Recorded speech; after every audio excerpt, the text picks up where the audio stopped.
Hello बच्चों, let's read the question. The question over here says axial skeleton mainly constitute. Options are pectoral and pelvic girdle, ribs, limb bones, sternum, skull, limb bones, skull, vertebral column, sternum and ribs. So first of all हम लोग यहाँ पे की concept discuss करेंगे। की concept में हमारा आता है human skeleton system.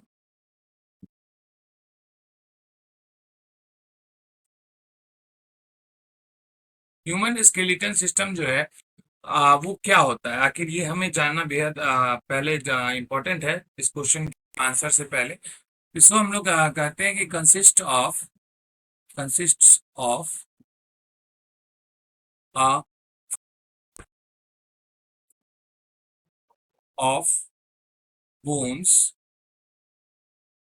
And few cartilages.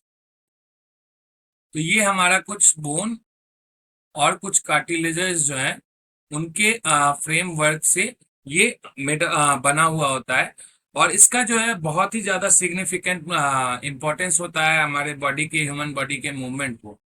साथ ही साथ हम लोग ये देखेंगे कि ह्यूमन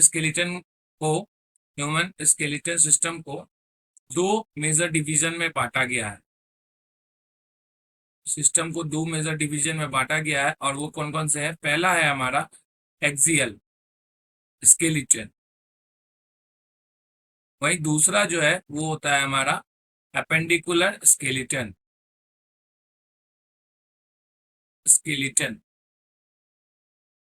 जब हम बात करते हैं एक्सियल स्केलेटन की, तो ये कंसिस्ट करता है हमारा कंसिस्ट्स ऑफ 80 बोन्स ऑफ, और ये बोन्स कहां कहां से होते हैं? Skull, vertebral column, sternum and ribs. वहीं बात करें हम लोग एपेंडिकुलर सिस्टम की, एपेंडिकुलर स्केलेटन की, तो ये जो है वो इंक्लूड करता है bones of limbs.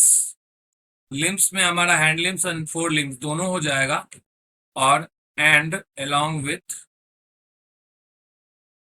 There girdles. तो जैसा कि हमें क्वेश्चन में पूछा गया था कि एक्सियल स्केलेटन जो है वो क्या क्या कंसिस्ट करता है, तो हम लोग देख सकते हैं यहाँ पे एक्सियल स्केलेटन जो vertebral column, sternum and ribs का करेक्ट कंटेन करता है। साथ साथ हमारा जो स्कल भी वो कंसिस्ट करता है। तो उसमें हमारा करेक्ट आंसर कौन सा हो जाता है, हम लोग अब देखते हैं। नंबर डी में आप लोग देख सकते हैं कि skull, vertebral column, sternum and ribs है।